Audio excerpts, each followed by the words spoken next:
Hi, this is Jack Wheeler. I'm going to be recording this PowerPoint, and today's topic, victims of abuse and violence, is one of the more disturbing topics that we have to learn about in your psychiatric nursing course. Um, there are some images that you'll see in this PowerPoint that are disturbing, um, but my philosophy has always been that it's better for you to get over that while you are in nursing school. I don't want you to, when you see this kind of thing out in your professional career, I don't want you to not protect the victims because it's so shocking or it's something that you can't imagine happens out there in the world. And so that's why we do that. We don't do that, just to be sadistic. All right, so our objectives, and let me see if I can make this a little bigger.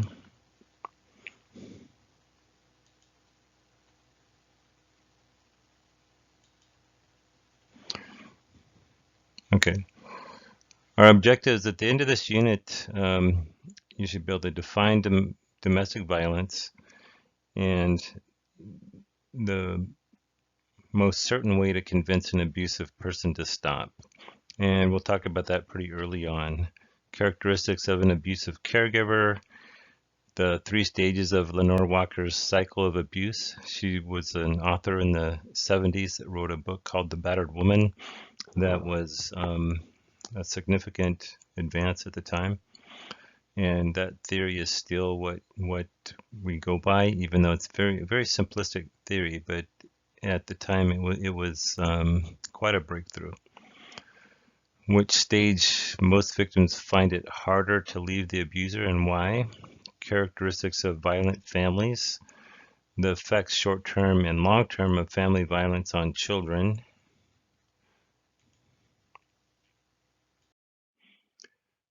how to report the abuse if the victim's under 18, or if they're disabled, or if they're elderly, and how it's different if they live outside of their residence, like in a skilled nursing facility. Which patients need to be screened for abuse? Is it okay to screen for abuse with a family member present? Why might an elder be hesitant to report abuse? Standardized question to screen for abuse, the function of a safety plan and what one should contain, and why would someone have to drop out of school to take a leave from his or her job to stay at a shelter? Different forms of therapy, the form of therapy that's most effective for abusers, the conditions necessary for a patient that's been violent that you have had to have in seclusion and maybe even restraints. What are the conditions that you need for them to be able to, for you to be able to release them from seclusion? How to communicate with someone who's actually in the act of committing violence or just about to do something violent. Why do you need to say the person's name? Characteristics of the acute phase in rape trauma syndrome. And I can say one of the things about this lecture, I feel like there's a lot of things I'm trying to fit in here. So probably rape is not one of them that gets a lot of attention. That's not on purpose. It's just a lot of material being put in this 2.5 hour window. So number 17 lists characteristics of the long-term reorganization phase of rape trauma syndrome and what are some expected behaviors like a month after a rape. And then, when your patient is raped, you have to send them to get a rape kit. And people get special training for this. There's one, it'll be a room in an emergency room, and there's one in each county that's the designated one where you send your rape victims or people that tell you they've just been raped. And that's in California we call it a SART team, which is a sexual assault response team. And you can see in your module that I've actually put the SART manual out there. It's from 2016. I haven't been able to find an updated one, at least not available on the internet. But I believe it's current. And what it is, it's actual directions on how to start a SART, a sexual assault response team. The sexual assault response team, it's has the physical exam and the evidence collection is by a doctor that has been trained in this, how to be sensitive, how to not re-traumatize the victim. There's usually a nurse that's been trained in it as well, along with the local rape crisis person. Somebody from that organization is contacted, and hopefully they're able to come in person and meet with the patient. And even, there's hopefully in the areas are different, but even specific police officers that are, wanting to take these kind of reports, that have had a little extra training, and they're more sensitive than most police officers when they're taking these reports. And so that's what a SART is. All right, so domestic abuse, it's a learned behavior. It's not natural. It's not something that, there's a lot of things in the culture. There's like the whole thing of the old caveman days when like, the myth is that you would club the woman on the head and drag her with you. That's not really a thing. It's not something that comes natural to be abusive to the people in your life. So this is learned behavior. It's usually from, either witnessing it in the world or having some kind of predisposition toward violence, and then having it kind of escalate and not get stopped early on in a relationship. The most certain way to have the abuse stopped is have the abuser arrested. You'll remember that from a moment ago. That was one of our learning objectives. And this is because people that grew up in a violent family where violence was normal, they might not see themselves as a criminal when they're being violent with their spouse. They might think that's, just how relationships are, if that's what they saw growing up. And so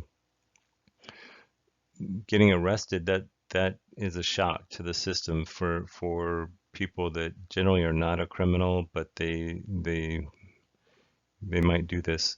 And so frequently many people that are arrested for domestic violence will never be violent again with their partner. And so that's the one thing that you can have them do. So elder abuse can be there's these many different ways: physical abuse, social abuse, psychosocial,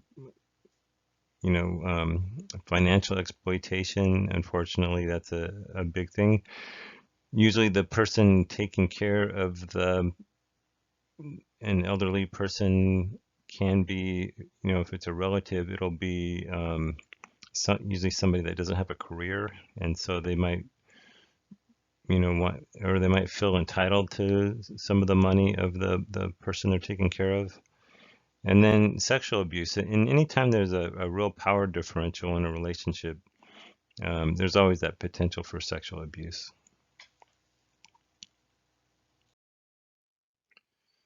All right, so elder abuse, unexplained injuries, unexplained infections, appearing fearful of the caregiver, or the caregiver is kind of indifferent, even in front of a social worker or a doctor or a nurse. The caregiver is worried they don't want to spend any extra money because they're hoping for that once the person dies, so they don't want to spend their assets, even though the elder might need things. Dehydration, it just means they haven't been getting taken care of. Same with malnutrition and inadequate hygiene. And medication mismanagement, particularly, one of the interesting things we see is that caregivers that either consciously or unconsciously really don't want the person to live for a long time, they will tend to not give them their cardiac medication. And so medication mismanagement, but especially not giving them their cardiac medication. All right, characteristics of an abusing caregiver. And so one of the unfortunate things that happens in families is sometimes the person who's on disability for a psychiatric illness, or they have a substance abuse problem, but maybe they're stable right now. They're clean and sober, or they're on their meds, or whatever. They're stable, but they can't hold down a job. They're not that stable, and so they can be. It's tempting for the family to put them in charge of the elder person that needs care, because it's a role that they can do, and they want to support the person getting better. But it also, if it's a situation where the person they're taking care of is challenging, if they have dementia and they strike out, or they sundown at the end of the day and have delirium, and the person who's in recovery or who has a psychiatric illness can not always have the resources to cope with that, and that's where we can get abusive things going on, along with neglect.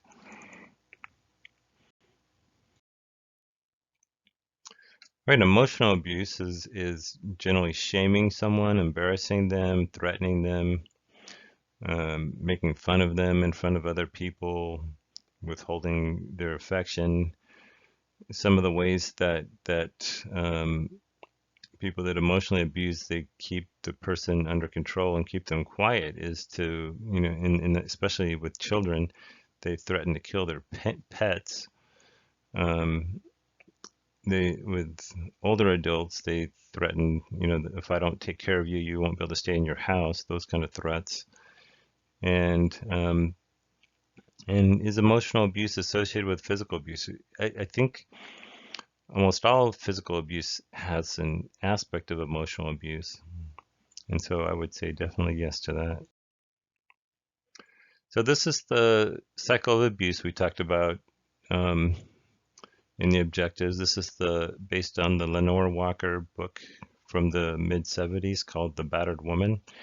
And it's very simple. There's these 3 stages: the tension building stage, where things are building up, the person's becoming very irritable, the potential victim is starting to feel like they have to walk on eggshells. That frame, what that means is you always feel like you can't relax, because any little thing you do wrong, the person's going to blow up at you. Then we have the actual violence, the acute battering stage, where the person is actually violent. And then after that is the honeymoon stage. And this is the stage where it's hard for the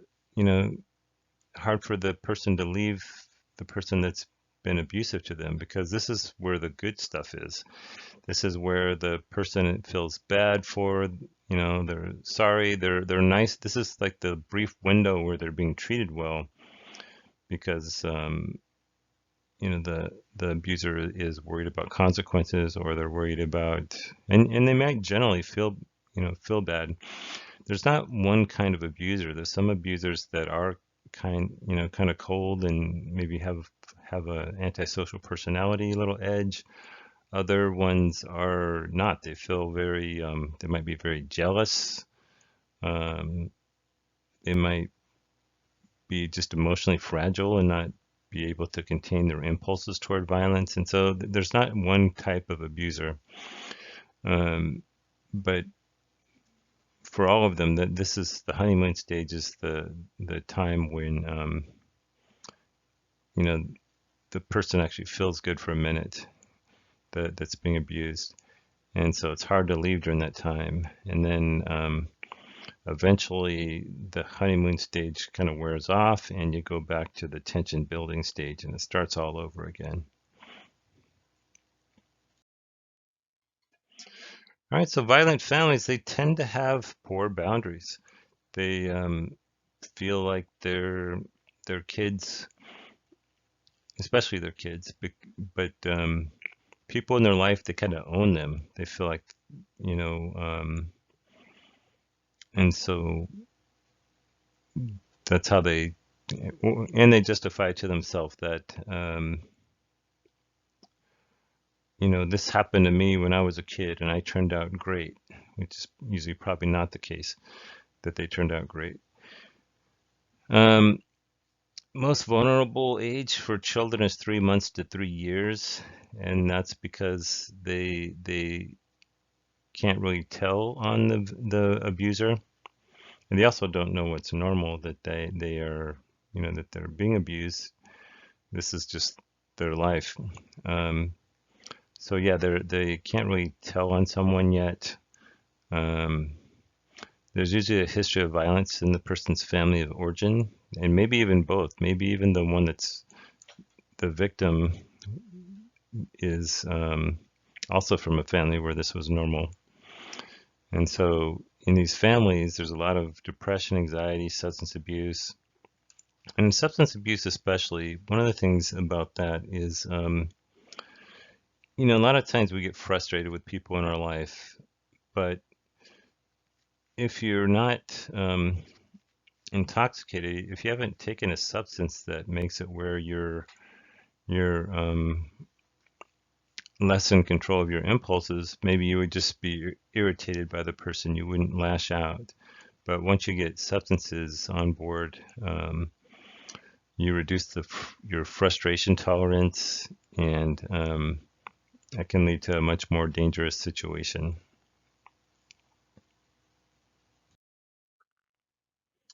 All right, so some other characteristics is kind of being cut off from the outside world in like extreme religions, where they don't let outsiders in. An example is,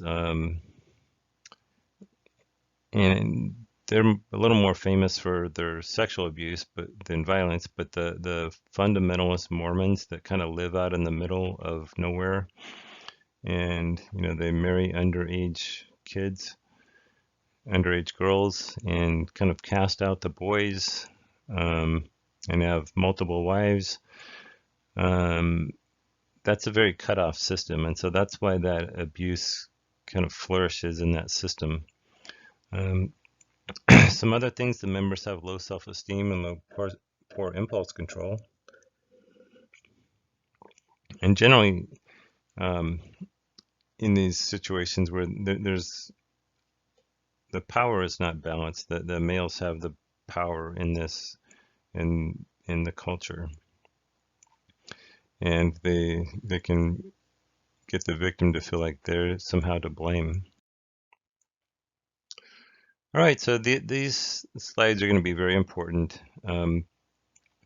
There's areas where especially a kid, but also we're talking about anyone, but there's places where it's normal to have injuries, to get bruises, to have, little, when I was like an 8-year-old boy, my elbows and knees were skinned almost all the time. It's a normal thing to land on your knees and elbows when you're like a rowdy little kid running around. And so those are the normal areas to have bruises. The places where it's not normal is like on the small of your back, or well, actually anywhere on your back, your buttocks, the back of your thighs, and the back of your thighs and calves. It's usually because the child's been whipped. Somebody's trying to hit them on their buttocks with a belt or a clothes hanger or something like that, and the kid's moving a lot, and so that's why there's injuries on the back of the thighs and calves as well as the buttocks. So some other ones we'll talk about in a minute, like forehead, um, those kind of things. I don't see that on this one, but that'll be on one in the future. And so the next slide, I just want to prepare you for it. It's these slides are hard to look at, but like I said at the start, I don't want you to think that this kind of thing can't happen in the world when you see it in your career, and don't fulfill your obligation to protect the child. So there's the reason why I'm going to show you these next images, which are disturbing, um, is so that you'll know what you're seeing when you see that in real life. All right, it's hard to imagine anyone wanting to hurt this little baby, but you can see the injuries here are in the very suspicious places on this back, on the back of his shoulders, back of his arms, back of his legs, on his calf here. It looks like he's got a broken leg on the right side. And so these are very suspicious injuries. So yeah, so bruises that are normal, knees, elbows, forehead, um, uncommon places, your cheeks, your neck, all these places that aren't places that are, that you would land on, that are places of impact. Although I guess you can fall on your butt every now and then, which has happened to me. But but in general, the buttocks is not an impact area. We always need to worry about if they have a bleeding issue, like that can cause excessive bruising. That can look like a child is being abused when they're not. And so if those kind of labs are available, we want to look at them before doing any kind of abuse report. But unfortunately, that's rarely the case. All right, and this is really sad. And every time I do this presentation, I consider taking these ones out. This little boy looking at you with the black eyes. It's hard to imagine a parent or anyone punching this poor little boy in the face like that. And then the little girl here, you can see on the back of her legs, you can actually see where it looks like she's been whipped with a cord, is my guess, but it also could be a wire coat hanger. Um, but don't ignore something like this. Usually this is obvious, but you would be surprised what coworkers will not see, especially if the parents seem normal and seem like nice people. All right, burns. So these are pretty obvious, hopefully, and especially on the back of a child. They didn't put that on themselves. The cigarette burns, those are always in a perfect little circle and very painful and very, very really a mean thing to do.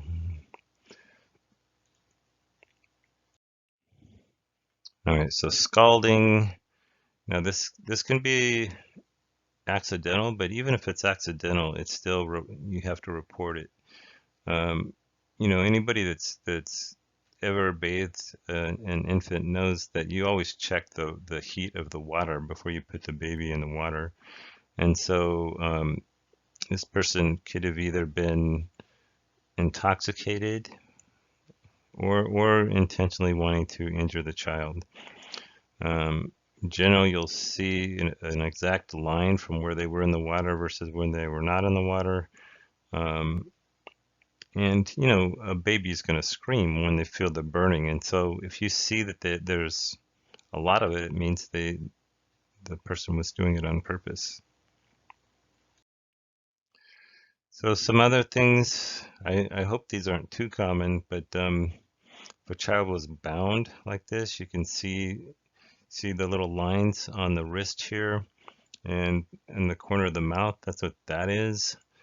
If if you ever see that, and like I said, these parents sometimes will seem like the nicest people in the world, and you can't imagine them ever doing this. and so you don't want to see it.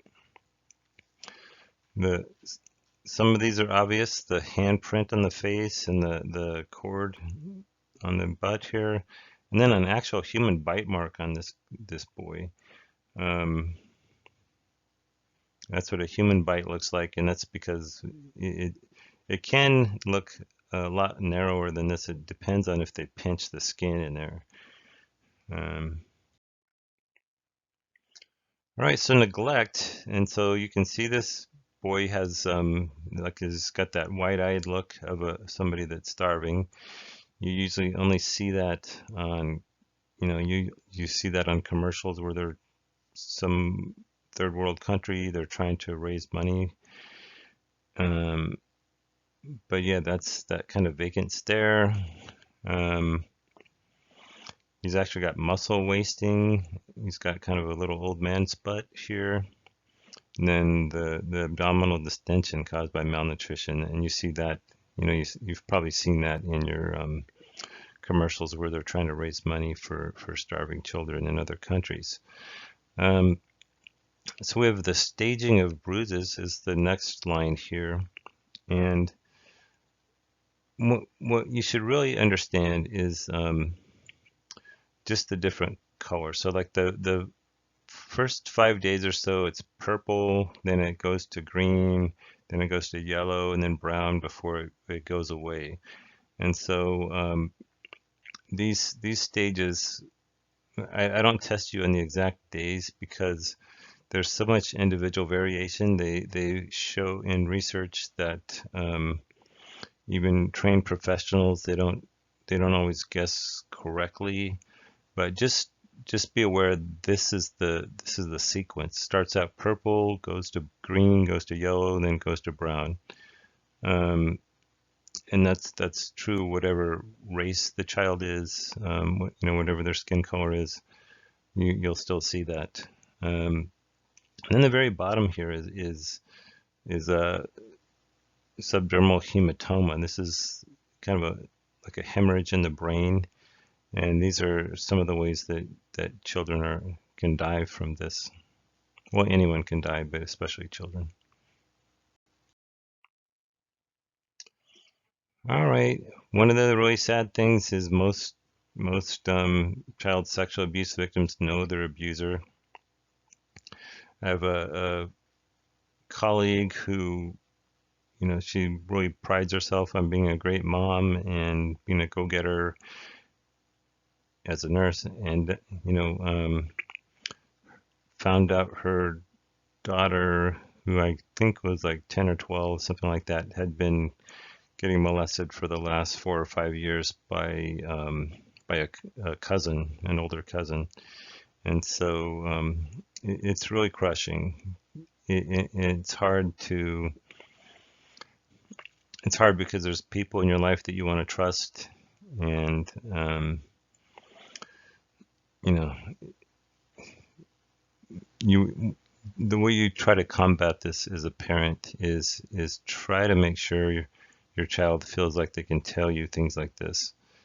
The way that you can do that is don't have a giant reaction when they tell you something that's going on. If you want them to feel comfortable disclosing things to you in the future, you have to seem like you can handle it. You don't want them to. You also don't want to not believe them. You don't want. There's something we call secondary abuse when you do go to the person that should be the person to protect you, and they can't handle it so much that they actually think that you're lying, and maybe even accuse you of lying. And when that's like your mom or something, or your dad, and that's something that you were expecting would react in a way that was protective of you, the feeling of betrayal was very intense.